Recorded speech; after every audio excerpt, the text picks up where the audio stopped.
Hello बच्चों, welcome back to विज्ञान institute. बेटा, जो लास्ट लेक्चर था हमारा, हमने उसमें क्या किया था, उसमें कुछ कूलॉम्स लॉ से रिलेटेड कुछ क्वेश्चंस डिस्कस किए थे, राइट। एमसीक्यूज प्रॉब्लम्स हमारी चल रही हैं, एमसीक्यूज की ये सीरीज चल रही है। इसमें मैंने अभी तक 2 लेक्चर्स कवर अप कर लिए हैं, fine, and that is the third lecture, जिसमें हम लोग कुछ और इम्पॉर्टेंट क्वेश्चंस डिस्कस करेंगे। फर्स्ट लेक्चर में हम लोगों ने बेसिक इंट्रोडक्शन ऑफ चार्जेस को कवर किया था, एंड सेकंड लेक्चर में हम लोगों ने बेसिकली कूलॉम्स लॉ से रिलेटेड क्वेश्चंस डिस्कस किए थे, fine. And that is the third lecture in which we are going to deal with the forces due to multiple charges, and we are also going to deal with the electric field, concept of electric field, right? So let us start the video, and so let me start with the force between the multiple charges first. ठीक है, तो forces between multiple charges से start करेंगे हम लोग। And इसमें आपका जो सबसे फर्स्ट क्वेश्चन है, question number 30, it is what two charges q and -3q are fixed on the x axis separated by the distance d, where should the third charge 2q be placed from a such that it will not experience any force।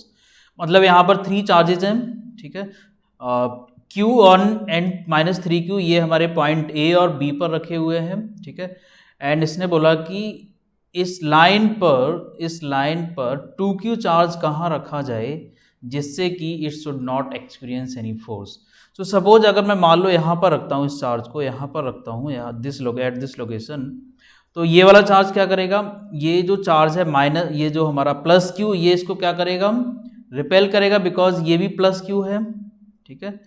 And this is also plus Q, so it will repel, तो इधर की तरफ force लगेगा, ठीक है। And similarly अगर हम इसकी बात करेंगे -3Q की, तो ये इसको अट्रैक्ट करेगा, इधर की तरफ फोर्स लगेगा। It means in between these two charges equilibrium आपको नहीं मिलने वाला है। मतलब आप इन दोनों चार्जेस के बीच में कहीं भी चार्ज को प्लेस नहीं कर सकते हो। इसका मतलब आपको चार्ज कहाँ रखना पड़ेगा, इट मीन्स आपको चार्ज जो है रखना पड़ेगा आउटसाइड ऑफ दिस सिस्टम, ठीक है, ऑफ दिस चार्ज। तो अगर मान लेते हैं, सपोज मैंने कहीं यहाँ चार्ज रख दिया है यहाँ पर, and this is the distance from this charge, suppose it is x, this distance is x, right? So what you have to do, this force on this charge must be 0। इसने बोला है it should not experience any force, इसका मतलब net force on this charge must be 0। अब ये charge कितना है हमारा, 2q है, तो दोनों चार्जेस की वजह से फोर्स निकाल लो, and both the forces must be equal.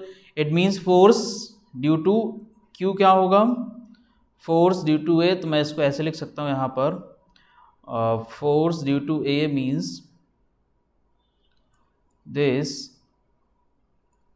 force due to A, so F A is equals to F B, और F A हमारा कितना हो जाएगा, यहाँ से F A हो जाएगा K Q, एंड ये वाला चार्ज कितना है 2Q upon R square. R square कितना होगा, इस स्मॉल q से हमारी कितनी डिस्टेंस हो जाएगी, तो बेटा ये हो जाएगी d प्लस x का whole square, d plus x distance हो जाएगी, that must be equals to k 3q into 2q upon x square. So q, both the q has gone and this 2 has gone, k has gone, what is remaining value is 1 upon d plus x का whole square, you can write it like this, and here it is 3 upon x square। 3 upon x square को मैं लिख सकता हूँ √3 upon x का whole square, fine. Compare करोगे आप, powers same है, तो क्या मिलेगा, 1 upon d plus x must be equals to √3 upon x, and यहाँ से आपको क्या मिलेगा, x क्रॉस मल्टीप्लाई करोगे तो x is equals to √3d and √3d x, ठीक है। So this will be √3d plus √3x. अब ये 3d इधर आ जाएगा, सो x यहाँ पर क्या मिलेगा आपको, x माइनस √3x कॉमन आ जाएगा यहाँ से, अगर चाहो तो आप डायरेक्ट कॉमन भी ले सकते हो। तो क्या मिलेगा आपको यहाँ पर, you will get this value, यहाँ पे 1 हो जाएगा ये, and this will B x and here it is √3d। सो यहाँ से x हमारा कितना आ जाएगा, x आ जाएगा √3 अपॉन 1 माइनस √3, ठीक है, 1 minus √3।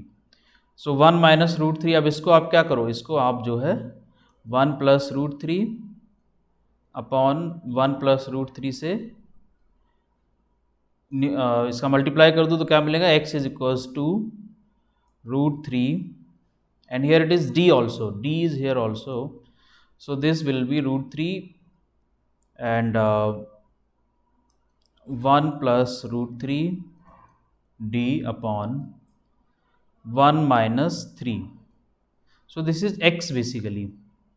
So x is √3 minus or √3 plus 3 into d, √3 plus 3, √3 plus 3 into d, this will be your 1 minus x, so 1 and d upon 2। तो ये आपका यहाँ पर आंसर आ जाएगा √3 प्लस 1 इंटू डी। तो यहाँ से अगर आप चेक करोगे तो यहाँ से कौन सा ऑप्शन करेक्ट बैठेगा, option number B is correct option, fine. So option number B is correct. D plus, यहाँ से डी कॉमन ले सकते हो तो ये चीज़ वही आ जाएगी, डी प्लस √3d को क्या लिख सकते हो आप, 1 plus √3 and this will be your d upon 2, ठीक है, option B is correct. Okay, now let me take another question. Another question is question number 31। इसमें क्या बोला गया, consider 3 charges q, q minus q place at the vertices of an equilateral triangle of each side l, this is l, ठीक है, the sum of the forces acting on each charge is. अब देखो यहाँ पर हमारे पास 3 charges हैं जो कि कहाँ पर रखे हुए हैं, एक इक्विलेटरल ट्राइंगल पर रखे हुए हैं जिसकी साइड है L, all the sides are L, ठीक है। तो एक चार्ज रखा है यहाँ पर Q, यहाँ भी Q और यहाँ पर माइनस Q, ठीक है। तो इसने बोला कि ऑल द चार्जेस पर जो फोर्स लग रहा होगा इसका सम कितना होगा, सम ऑफ फोर्सेस कितना होगा ये आपको बताना है। तो क्या करोगे, इस पे देखो किधर फोर्स लगेगा, एक तो इस डायरेक्शन में लगेगा, एक हमारा इस डायरेक्शन में लगेगा, ठीक। सिमिलरली हम इसकी बात करेंगे माइनस क्यू चार्ज की, तो माइनस क्यू चार्ज पर एक हमारा इधर की तरफ लगेगा and 1 will be this, right. Similarly plus Q पर बात करेंगे तो प्लस क्यू पर एक तो लगेगा हमारा in this direction, this one, and एक लगेगा हमारा इधर की तरफ। तो अल्टीमेटली हो क्या रहा है कि इसका, इन दोनों का रिजल्टेंट यहाँ कहीं आएगा, this will be the resultant, right. इन दोनों का रिजल्टेंट हमारा यहाँ कहीं आएगा और इन दोनों का रिजल्टेंट हमारा कहीं यहाँ पर आएगा। तो अल्टीमेटली जब आप इसको देखोगे, सॉल्व करोगे तो क्या होगा, ये जो मेरे पास फोर्स है this one and this one, इन दोनों का एक हॉरिजॉन्टल कंपोनेंट जो इधर वाला और इधर वाला होगा ये कैंसिल आउट हो जाएगा और वर्टिकल कंपोनेंट ऐड हो जाएंगे इस डायरेक्शन में, ठीक है।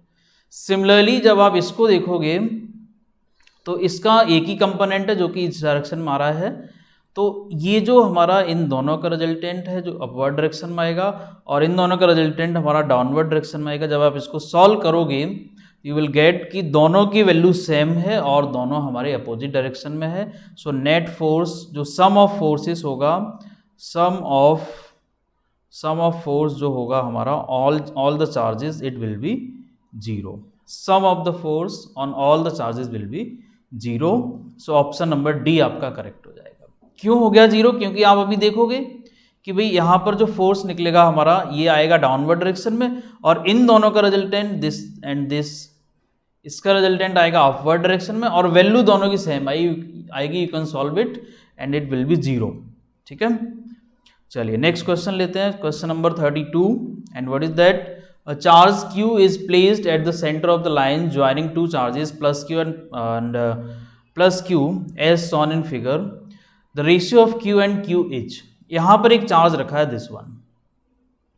तो इसने कहा कि ये प्लस क्यू और ये प्लस क्यू दोनों चार्जेस के सेंटर पे रखा है, तो ratio of Q and Q बताओ कितना होगा, so that my system remains in equilibrium. यहाँ पर ये होगा फॉर इक्विलिब्रियम पूछ रहा है ये, ठीक है, for equilibrium what should be it.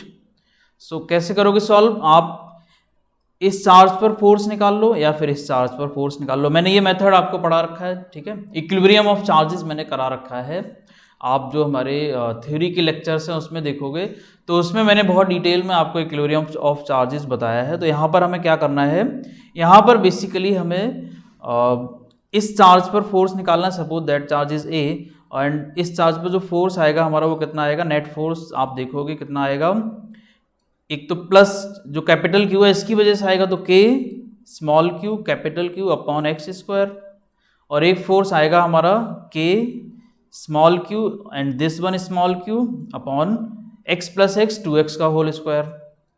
ठीक है, अब यहां से जब आप इसको देखोगे तो क्या होगा, net force must be zero, net force must be zero for equilibrium. तो यहां से क्या मिलेगा, K Q capital Q upon x square that must be equals to minus of K Q small Q upon 2x का square, ये हो जाएगा 4x square.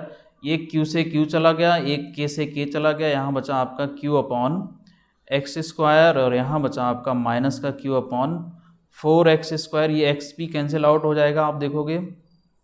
तो हमें चाहिए कैपिटल क्यू और स्मॉल क्यू का रेशियो, तो क्या मिल जाएगा आपको, माइनस का 1/4। सो that is your answer. It is very simple. So answer is -1/4। D option is correct.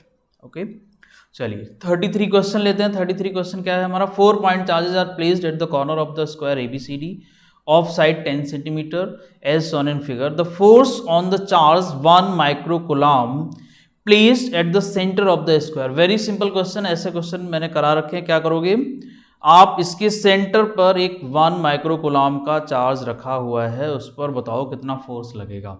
तो आपको पता है कि ये जो डायगोनल अपोजिट वाले चार्जेस हैं मेरे, देखो ये दोनों सेम है, ठीक है, this and here again -4 microcoulomb and this is also -4 microcoulomb. तो जब भी इस तरह की सिचुएशन मिलेगी, अपोजिट चार्जेस की वैल्यू सेम हो और साइन भी सेम हो, तो सेंटर पर जो हमारा इस स्क्वायर के सेंटर पे जो फोर्स होता है ये हमारा सब कैंसिल आउट हो जाएंगे, एंड नेट फोर्स आपको क्या मिलेगा, नेट फोर्स मिलेगा 0। ठीक है, so you have to do what, सीधे सीधे देखो, आपको यहाँ -4, यहाँ भी -4, यहाँ 3, यहाँ 3।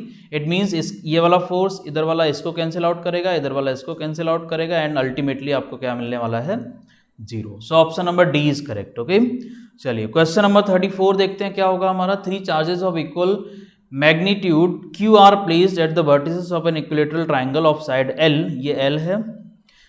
The force on a charge Q placed at the centroid of the triangle is.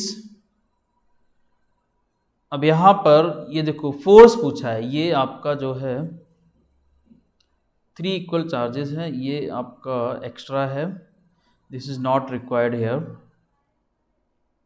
So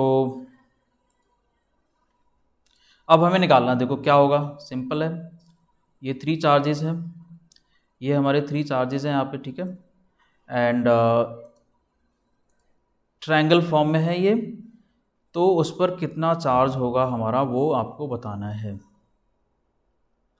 so that Q, सभी का चार्ज क्या है, Q है, ठीक है, vertices of an equilateral triangle of side L and the charge placed at the centroid, यहाँ रखा हुआ है capital Q।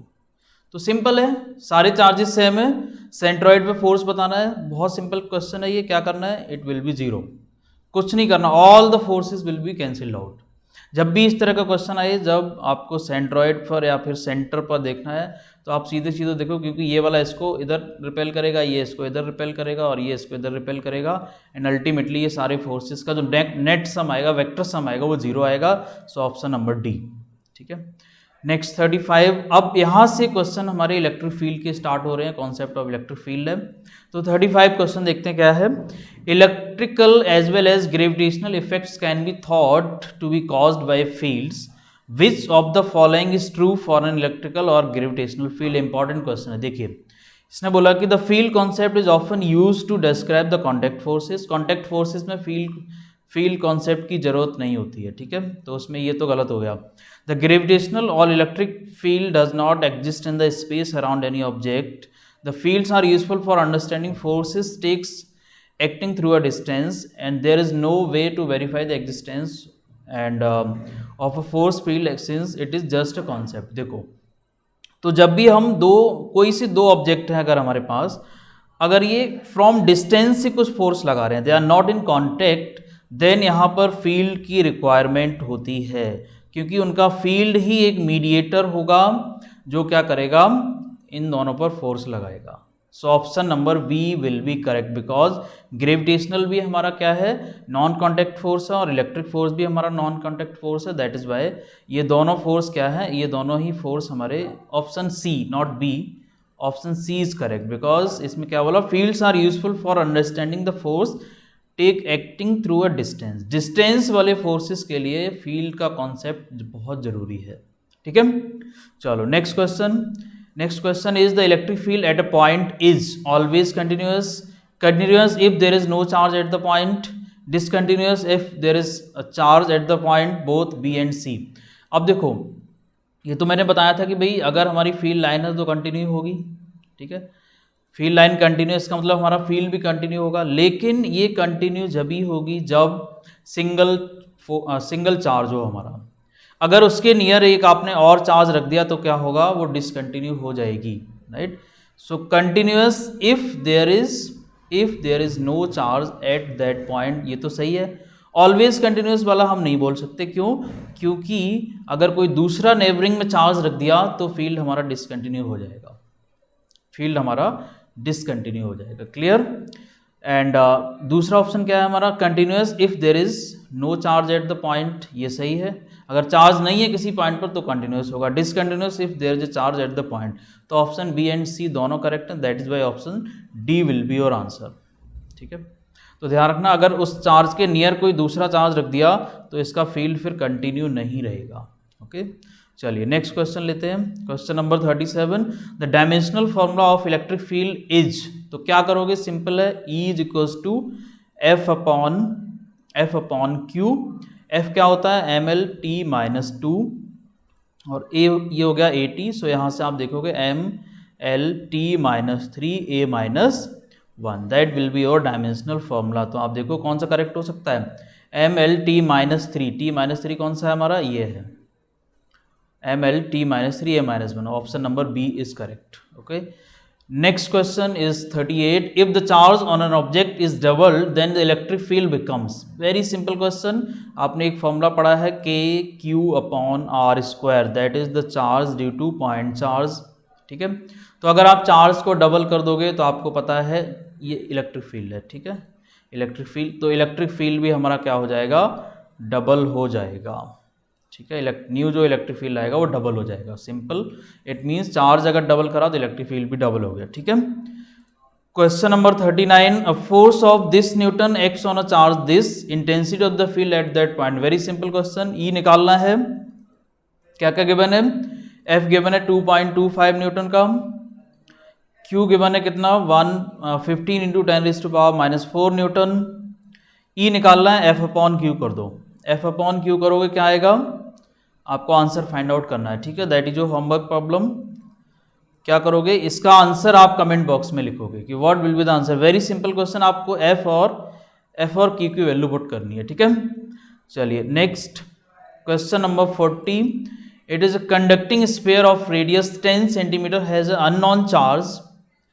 If the electric field at a distance of 20 centimeter from the center of the sphere is this, points radially outward, what is the net charge on the sphere C? तो ये question आपका NCERT से ही है, ठीक है। So there are some mix problems, यहाँ पर जो आपको क्वेश्चंस कराए जा रहे हैं ये मिक्स प्रॉब्लम्स है। कुछ डिफरेंट बुक्स से क्वेश्चंस को लिया गया है, कुछ एनसीईआरटी से हैं, कुछ अदर बुक्स भी है हमारे पास, ठीक है। वहाँ से क्वेश्चंस को उठाएगा जिससे कि most important questions cover up हो जाएं, ठीक है। तो ये प्रॉब्लम आपकी एनसीईआरटी के, तो इसमें क्या करोगे, आपको पता है स्फेरिकल सेल के लिए क्या होता है, स्फेरिकल सेल के लिए इलेक्ट्रिक फील्ड हमारा, स्फेरिकल सेल के लिए इलेक्ट्रिक फील्ड आउटसाइड पॉइंट पे क्या होता है, as it is point charge, so E equals to K Q upon R square, यही फॉर्मूला लगाना है। एग्जैक्टली पॉइंट चार्ज वाला फॉर्मूला लगता है स्फेरिकल सेल के लिए भी, ठीक है। ये आपने पढ़ रखा है थ्योरी के लेक्चर में। तो यहाँ पर क्या मिलेगा आपको, इसने पूछा चार्ज पूछा, तो चार्ज की वैल्यू क्या आ जाएगी, E into R square divided by K. अब E कितना है मेरा, E दे रखा है आपको 1.2 इंटू 10 का पावर 3, R कितना दे रखा है 20 सेंटीमीटर, इसको मीटर में चेंज करो, मीटर में चेंज करोगे तो कितना हो जाएगा 0.2, तो 0.2 का होल स्क्वायर डिवाइडेड बाई के कितना है 9 इंटू 10 का पावर 9। सॉल्व करोगे क्या आएगा आंसर, देखो जरा 1.2 इंटू 10 का पावर 3 और ये हो जाएगा 0.04, ठीक है, डिवाइडेड बाई 9 इंटू 10 का power 9। And now if you solve further तो आपको ये मिलने वाला है, ये हमारा पॉइंट से एक पावर नीचे आ जाएगी, सो 3 से ये 4 टाइम्स और 3 से ये 3 टाइम्स, 4 4 जा 16, सो 0.16 मिलेगा अपॉन 3, और ये पावर हमारी कितनी बचेगी, नीचे बचेगी आपकी 7, ऊपर जाएगा तो माइनस का 7 हो जाएगा। यहाँ से आपने 2 जीरोज नीचे और ले ली तो पावर हमारी माइनस की 9 कर रहा हूँ मैं इसको, ठीक है। एंड 16 अपॉन 3, तो ये आप कैंसिल आउट करोगे तो 3 5 जा 15 एंड दिस विल बी 3 5 जा 15 एंड यहाँ पर क्या आएगा आपका 1 रिमेनिंग एंड 3 3 जा 9, so 5.3 into 10 raised to power 9 coulomb, that will be your answer. So answer will be minus 9 coulomb, this 5.3 into minus 9 coulomb, okay। चलिए नेक्स्ट बात करते हैं, रेडियली इनवर्ड है इसलिए यहाँ पर माइनस साइन है, ये भी ध्यान देने वाली बात है, यहाँ पर रेडियली इनवर्ड बोला है, दैट इज वाई यहाँ माइनस साइन है, ठीक है, ये साइन आपका माइनस लगेगा। Next question is question number 41.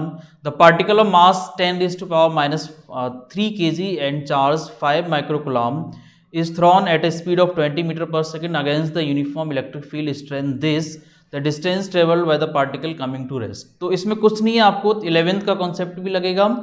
तो यहाँ पर आप पहले एक्सीलरेशन निकालो, एक्सीलरेशन कैसे निकालोगे, फोर्स अपॉन m, और फोर्स क्या होगा हमारा, charge into electric field upon m, ठीक है। चार्ज कितना है हमारा 5 इंटू 10 का पावर माइनस 6, इलेक्ट्रिक फील्ड हमें गिवन है क्या, ये रहा इलेक्ट्रिक फील्ड हमारे पास कितना है 2 इंटू 10 का पावर 5 अपॉन m कितना है मेरा, m है यहाँ पर 10 का पावर माइनस 3। तो इसको जब आप सॉल्व करोगे तो इट विल बी 5 2 जा 10 एंड माइनस 3 से 3 पावर कैंसिल हो जाएगी, तो 10 एंड यहाँ पर मिलेगा आपका 10 मल्टीप्लाइड बाई 3 से 3 पावर कैंसिल, 2 बचेगा यहाँ पर 10 का power 2, so that is 10 raise to power 3 metre per second square. ये आ गया एक्सीलरेशन। एक्सीलरेशन जब आ गया तो डिस्टेंस पूछा है, तो डिस्टेंस क्या करोगे, coming to rest third equation use करनी है, v square is equals to u square plus 2as। तो यहाँ से v तो जीरो हो जाएगा, v तो जीरो हो जाएगा हमारा, ठीक है। अब क्योंकि आपको पता है जब हमने against the uniform electric field पूछा है तो एक्सीलरेशन ये हमारा कैसा होगा, ये नेगेटिव होगा, रिटार्डेशन होगा, अगेंस्ट द फील्ड जाएगा, तो ये हमारा हो जाएगा u स्क्वायर माइनस 2as बराबर 0, so u square is equals to 2as, so s is equals to u square upon 2a। अब यहाँ पर आप क्या करोगे, u की वैल्यू पुट करोगे, u की वैल्यू क्या है, u आपको गिवन है this one 20 metre per second, so 20 400, ये स्क्वायर करोगे 400, 2 इंटू ए आपका दिया हुआ है 10 रेज टू पावर 3, तो जब इसको सॉल्व करोगे आप तो 2 इंटू 10⁻⁴ आपको कितना मिलेगा, -1. So this will be 0.2 metre. So that is your answer. So answer is C option. Clear. चलिए क्वेश्चन नंबर 42 क्या है हमारा, देखिए. An electron initially at rest falls at a distance of 1.5 centimeter in an uniform electric field of magnitude this. The time taken by the electron to fall this distance. तो बड़ा simple question है. यहाँ भी क्या करना है आपको, यही लॉजिक लगाना है आपको. यहाँ पर एक्सेलरेशन निकालना पड़ेगा पहले. F अपॉन m से, F क्या है हमारा, QE अपॉन m से ये एक्सेलरेशन निकल जाएगा. ठीक है. इसके बाद आपको यहाँ डिस्टेंस दे दी है, तो अब आपको क्या करना है, u आपका 0 दिया हुआ है, तो इक्वेशन नंबर सेकेंड यूज करनी है, ut plus half at². ut यहाँ पर 0 हो जाएगा. क्यों हो जाएगा 0, क्योंकि आपको पता है रेस्ट बोला है उसने, तो s इज इक्वल्स टू सीधा सीधा आ गया हाफ at². यहाँ से आप देखोगे t² क्या आ जाएगा मेरा, ये आ जाएगा 2s upon a. So this will be 2s upon a, and जब t निकालोगे तो क्या हो जाएगा 2s upon a under root.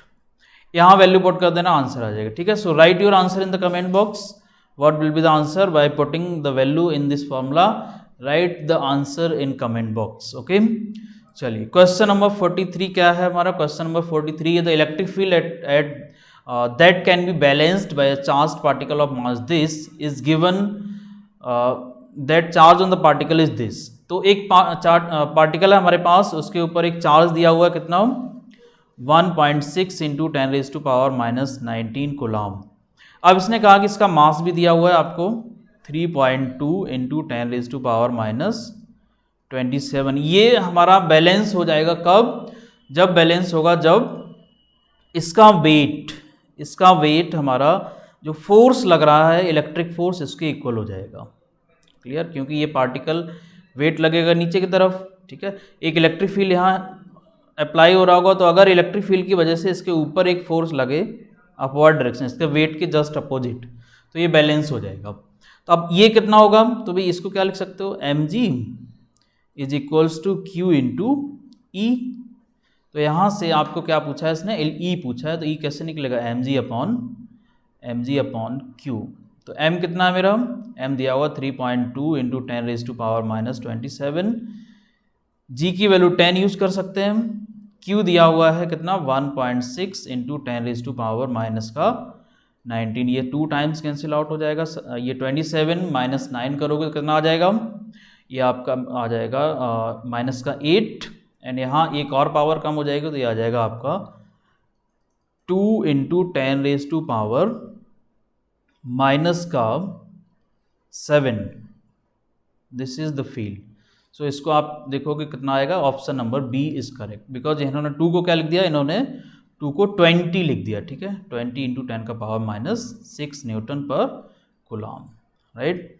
चलिए नेक्स्ट क्वेश्चन लेते हैं. Next question is 44, and in this question it is what, an oil drop of 10 excess electrons held stationary under the constant electric field this, and the Millikan oil experiment drop, the density of oil is this, and radius of the oil is, radius आपको बतानी है. बहुत simple question है. क्या करना है, again ये balance किया हुआ है, it means mg must be equals to QE. mg, अब m क्या लिखोगे, वॉल्यूम इंटू डेंसिटी. वॉल्यूम कितना हो जाएगा ड्रॉप का, 4πr³, क्योंकि ड्रॉप हमारी स्फेरिकल है, और वॉल्यूम इंटू डेंसिटी हो जाएगी रो इंटू जी. ठीक है. Is equals to QE. तो यहाँ से आप इजीली सॉल्व करके इस इक्वेशन को रेडियस फाइंड आउट कर सकते हो. ठीक है. So write your answer in comment box. What is the radius, that is a formula. You have to put the values, all the values given in the question, and आपको answer मिल जाएगा. ठीक है. चलिए next question is question number 45. 5 equal charges each of the value q are placed at the corners of regular hexagon of side A. ये diagram आप देख रहे हो यहाँ पर, ये सारे चार्जेस हमारे कहाँ रखे हुए हैं, रेगुलर हेक्सागन के कॉर्नर्स पर रखे हुए हैं. The electric field at the centre of the pentagon will be. तो देखो क्या होगा, ये वाला जो चार्ज है हमारा D पॉइंट पर, इसकी वजह से इलेक्ट्रिक फील्ड इधर होगा, C पॉइंट पर इधर होगा, ये B वाला हमारा इधर होगा, एंड ई वाला इधर होगा and this will be like this. तो अल्टीमेटली ये सारे के सारे फील्ड एक दूसरे को कैंसिल आउट कर देंगे and net field will be zero. ये मैंने ऐसा क्वेश्चन आपको कराया हुआ है, ठीक है। स्क्वायर में भी सेंट्रॉइड पे जीरो हो जाता है, ट्रायंगल में भी जीरो हो जाता है। तो ध्यान ये रखना कि चार्जेस जो है कैसे होने चाहिए, सेम होने चाहिए, ठीक है। अगर चार्जेस की वैल्यू सेम है तो अंदर फील्ड ऑटोमेटिकली जीरो आएगा, okay. So answer is zero, field भी जीरो आएगा, फोर्स भी जीरो आएगा, तो E net will be zero. So D is the correct option, okay. तो ये करेक्ट ऑप्शन क्यों है, क्योंकि ये वाला जो चार्ज था और ये वाला चार्ज था, इसके फील्ड आपस में कैंसिल हो गए। अब इसका फील्ड एक इधर से आएगा और एक फील्ड आएगा हमारा इधर की तरफ, इसका नेट आएगा ऊपर की तरफ, ठीक है। तो ये वाला इसका हॉरिजॉन्टल तो कैंसिल आउट हो गया, दिस कंपोनेंट कैंसिल आउट हो गया, बचा क्या, वर्टिकल कंपोनेंट। वर्टिकल बचेगा तो क्या होगा, ये वर्टिकल हमारा इससे कैंसिल आउट हो जाएगा जो ए पर रखा हुआ है, ठीक है। तो ये 45 क्वेश्चंस हम लोगों ने कर लिए, ठीक है। अब ये क्वेश्चन नंबर हमारे पास 46 है, इसमें देखो क्या बोल रहा है। Question is that in the question number 45 what will be the electric field at the centre O if the charges from one of the corners से ए इज रिमूव। सी, तो यहाँ से इन्होंने बोला कि अगर हम एक चार्ज रिमूव कर देते हैं, अभी इससे पहले हमने क्या देखा कि ये सारे चार्जेस यहाँ कॉर्नर्स पे रखे हुए हैं, रेगुलर पेंटागन है, तो इसके सेंटर पर फील्ड कितना होगा। तो मैंने बताया कि जब भी कोई रेगुलर शेप आपको दे रखी हो, चाहे वो पेंटागन हो, चाहे वो ट्राइंगल हो, या आपका स्क्वायर हो, रेक्टेंगल हो, कुछ भी हो, if all the charges are similar in nature then at the centre the field is always zero. तो यहाँ इससे पहली प्रॉब्लम में तो फील्ड हमेशा हमारा जीरो था, फील्ड हमेशा हमारा क्या था, जीरो आएगा। ये प्रॉब्लम थी हमारी 45 प्रॉब्लम, ठीक है। अब इसने कहा कि अगर हम यहाँ से इस चार्ज को रिमूव कर दें तब हमारा कितना फील्ड डेवलप हो जाएगा। तो ये बहुत सिंपल क्वेश्चन है कि भाई अब यहाँ पर आपने देखा था जो फील्ड आएगा हमारा नेट, वो आएगा इस डायरेक्शन में, कहाँ पर, ऊपर की तरफ, दिस डायरेक्शन, ठीक है।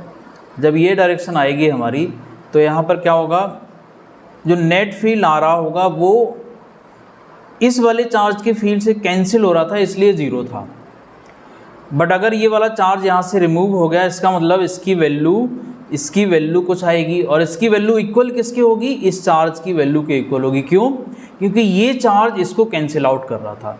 इट मीन्स बड़ा सिंपल क्वेश्चन हो गया अब ये, E is equals to K Q upon R square. R क्या है, ये डिस्टेंस है, इतना फील्ड हमारा बनेगा कहाँ पर, एट पॉइंट ओ, और इसकी डायरेक्शन होगी हमारी किधर, इसकी डायरेक्शन हमारी होगी ओ से ए की तरफ। तो अगर मैं यहाँ पर ये रिमूव करता हूँ तो ये डायरेक्शन हमारी किधर होगी, direction will be towards the A to O, I mean O to A, this direction, ठीक है।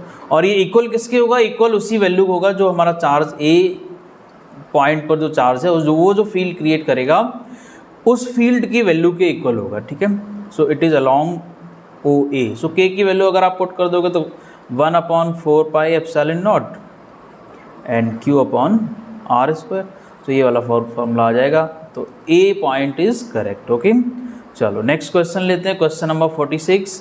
And in this question what is saying, in question number 45 what will be the electric field at O if the charge Q at A is replaced by minus Q। अब देखो यहाँ पर क्या होगा भाई, जब पोलरिटी आपने माइनस कर दी, इसकी पोलरिटी आपने माइनस कर दी, जिसका फील्ड ही हमारा इधर की तरफ हो जाएगा।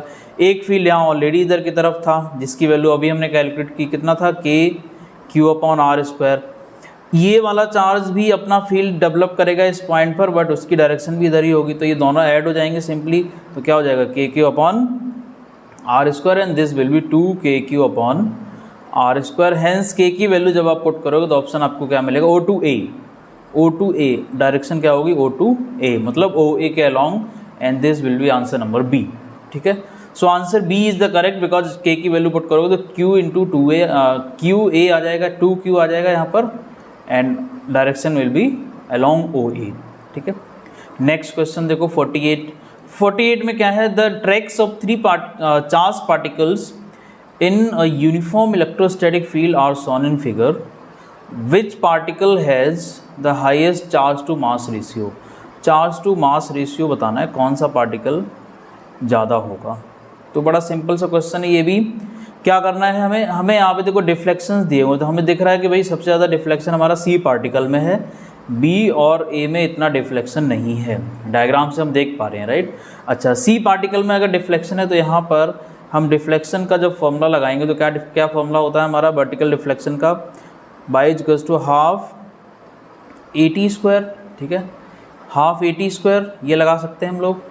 एंड यहाँ से जब हम क्या करेंगे, यहाँ से जब हम ए की वैल्यू देखेंगे तो ए की वैल्यू हमारे पास क्या आएगी, ए इज इक्वल्स टू, भाई ये हमारी क्या है वर्टिकल डिस्टेंस, पार्टिकल ने इस डायरेक्शन में, अगर मैं यहाँ से इसका एक सीधा एक लाइन ड्रॉ करता हूँ, देन इस वर्टिकल ये हॉरिजॉन्टल लाइन जो हमारी आ रही है, इससे कितना डिस्टेंस कवर किया इस पार्टिकल ने, ये हमारा बाई है, ठीक है, दिस इज द बाई। तो वर्टिकल डिस्टेंस क्या होगा, U T plus half A T square. अब एक्चुअल फॉर्मूला तो ये होता है Y equals to U T plus half A T square, but U जो हमारा यू है ये इनिशियल वेलोसिटी है। अब along Y axis initial velocity 0 है, इट मीन्स ये फॉर्मूला मेरे पास सिर्फ ये बचेगा, राइट। अब जब ये फॉर्मूला मेरे पास बचा है, इसका मतलब कि यहाँ पर अगर मुझे ए निकालना हो तो क्या हो जाएगा, Q into E upon M हो जाएगा। ये फॉर्मूला आपने पढ़ा हुआ है ऑलरेडी। तो यहाँ पर जब ये उठा के वैल्यू मैं यहाँ रख दूंगा तो मुझे देखो क्या मिलेगा, half Q E upon M N T square. अब यहाँ से आपको दिख रहा है कि हमें चार्ज टू मास रेशियो जब निकालना होगा तो Q upon M is equals to क्या हो जाएगा, 2 Y upon E into T square, ठीक है। इलेक्ट्रिक फील्ड सेम है, टाइम भी सेम है, बाई जिसका ज़्यादा होगा उस पर डिपेंडेंसी मेरी होगी किसकी, चार्ज टू मास रेशियो की। और ये मैं आपको बता चुका हूँ, यहाँ से देख के भी पता चल रहा है सबसे ज़्यादा जो वर्टिकल डायरेक्शन में डिफ्लेक्शन है वो हमारा सी पार्टिकल का है। इट मीन्स सी पार्टिकल के लिए चार्ज टू मास रेशियो सबसे ज़्यादा होगा, ठीक है। चलो नेक्स्ट क्वेश्चन, अच्छा क्वेश्चन है ये, इंपॉर्टेंट क्वेश्चन है, ऐसे क्वेश्चन एग्जाम में आ सकते हैं। तो इसको आप वीडियो को पॉज करके पहले खुद से ट्राई करो, देन आपको समझ आएगा कि एक्चुअल में हो क्या रहा है, ठीक है। 49 पे बात करते हैं क्वेश्चन पर, क्या है ये, particle of mass m charge minus Q enters in the region between two charge plates initially moving along x axis with the speed of vx, ठीक है, एज शोन इन फिगर। ये हमारी हॉरिजॉन्टल स्पीड है। The length of the plate is l and the uniform electric field is E maintain between the plate, the vertical deflection of the particle. But simple सा question है, अभी हमने vertical deflection निकाला, कैसे निकालते हैं, Y equals to U T plus half A T square. अब यहाँ पर u देखो क्या है, बाई डायरेक्शन में 0 है, तो सिंपली आप क्या करोगे, बाई इक्वल्स टू आप सिंपली ये 0 कर दोगे और ये हो जाएगा हाफ ए टी स्क्वायर। लेकिन t हमें नहीं पता, तो t कैसे निकलेगा आपका, t निकालने के लिए आप क्या करोगे, टाइम कैसे निकलेगा, टाइम इज़ इम्पॉर्टेंट। तो देखो यहाँ हॉरिजॉन्टल डायरेक्शन में कितना डिस्टेंस कवर कर रहा है, l, स्पीड कितनी थी vx, तो यहाँ पर ये तुम निकाल सकते हो क्योंकि हॉरिजॉन्टल में एक्सीलरेशन तो है नहीं, तो टाइम कितना हो जाएगा, time is equals to distance, जो हमारा फॉर्मूला होता है speed is equals to distance upon time, तो time is equals to distance upon speed हो जाएगा। डिस्टेंस हमारी l कवर कर रहा है, स्पीड हमारी vx थी, तो ये हम लगा देंगे टाइम के लिए। तो यहाँ जो बाई आएगा हमारा वो कितना आएगा, हाफ, ए को क्या लिख सकते हो, क्यू ई अपॉन एम, और ए ये हो जाएगा एल अपॉन वी एक्स, और इसका स्क्वायर भी है तो ये स्क्वायर भी हो जाएगा। तो ये फॉर्मूला मेरा बनेगा वर्टिकल डिफ्लेक्शन। अब देखो ये वर्टिकल डिफ्लेक्शन कौन सा ऑप्शन हो सकता है, Q E L square upon 2m V X square, Q E L square upon 2m V square, 2m V X square होना चाहिए यहाँ पर, Q E L square. So this one will be the correct answer, Q E L square 2m V X square, ठीक है। ये भी कुछ similar लग रहा है बट यहाँ पर वी एक्स का स्क्वायर नहीं है, तो इस तरह से ये नहीं हो सकते, ठीक है। So that is the 49 question. And now let me take the 50 question. Question number 50 is what? In the question number 49, take the particle as an electron with velocity this. If the electric field between the plates by separated by 1 centimeter is this, then electron will strike the upper plate if the total length of the plate is. अब इसमें आपको क्या करना है, वही formula लगाना है जो अभी मैंने बताया था, y is equals to Q E L square upon 2m v x। अब यहाँ पर आपको वैल्यूज दे रखी हैं। अब इसने क्या दे रखा है, वर्टिकल डिफ्लेक्शन दे दिया, कितना दे दिया, if the electric field between the plates separated by 1 centimetre, तो डिफ्लेक्शन क्या है 1 का हाफ हो जाएगा भाई। ये पूरा हमारा है 1 सेंटीमीटर, दो प्लेट्स के बीच का गैप 1 सेंटीमीटर है, तो डिफ्लेक्शन ये यहाँ से हाफ हो जाएगा, that will be the half deflection. So यहाँ पर जो L होगा हमारा वो क्या हो जाएगा, ये जो बाई होगा हमारा ये क्या हो जाएगा L/2 और may be 1/2, so you can say 0.5 centimetre. ये आप बाई यूज़ करोगे, L आप जानते ही हो, ठीक है। L निकालना है, L तो निकालना ही है, Q पता है, E पता है, M पता है, V पता है, यहाँ रखो and write down the answer in the comment box. क्या आंसर आपका इन चारों ऑप्शंस में से कौन सा ऑप्शन आपका करेक्ट हो सकता है, that you have to write in your comment box. Okay, तो ये 50 क्वेश्चंस हम लोगों ने कवर कर लिए यहाँ तक।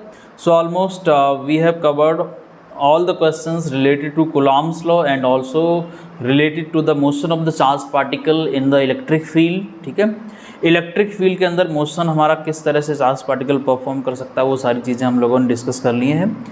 इससे आगे के क्वेश्चन जो हमारे पास होंगे डिस्ट्रीब्यूशन से रिलेटेड, डायपोल से रिलेटेड, वो वाले क्वेश्चंस हम लोग नेक्स्ट वीडियो में डिस्कस करेंगे, ठीक है। तो इस वीडियो में यहीं तक काफ़ी है, मिलते हैं एक नई वीडियो के साथ एंड उसमें भी हम लोग काफ़ी सारे क्वेश्चन डिस्कस करने वाले हैं। सो 50 क्वेश्चंस अब तक हम कर चुके हैं, नेक्स्ट वीडियो में हम कुछ और 25-20 क्वेश्चंस करेंगे, देन आपका धीरे धीरे ये चैप्टर जो है ऑलमोस्ट 150 क्वेश्चंस तक कवर अप हो जाएगा। Okay, so thank you, have a nice day.